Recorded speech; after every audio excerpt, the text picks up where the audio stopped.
Hi guys, আসসালামু আলাইকুম। সবাইকে শুভ বিকাল।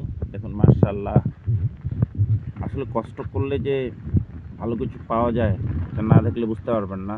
একটি আমার নিজের হাতে লাগানো চারা গাছ। এই কলা হলো, এটা সাগর কলা বলি যেটা সাগর কলা, সবজি কলা, সমস্ত ধরনের কলা আছে আমার। দেখেন কি সুন্দর চমৎকার হয়ে গেছে গাছগুলো। প্রতিটি গাছ থেকে 1 মাস আগে কলা কাটা হয়েছে, আবার নতুন করে কলা বের হওয়া শুরু হয়েছে। এই যেমন এই কলাটি, যে ছোট ছোট চারাগুলো বড় হচ্ছে, অথবা 1-2 মাসের মধ্যে গাছগুলো আর অনেক বড় হয়ে যাবে।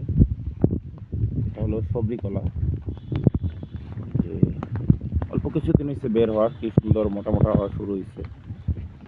আর এই যে আর একটি কলা প্রস্তুত হয়ে গেছে, মোটামুটি অলমোস্ট 10 থেকে 15 দিন পর এই কলাগুলো কাটা যাবে।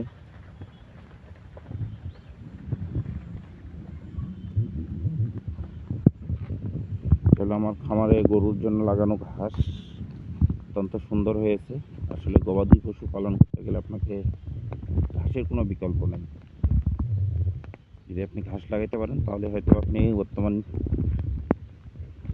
যে সময়, এই সময়ের মধ্যে খামার করে লাভবান হবেন। তা না হলে আপনি কোনো মতেই লাভবান হতে পারবেন না।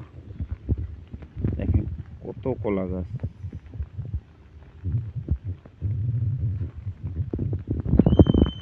এছাড়াও আরও কিছু গাছ আছে।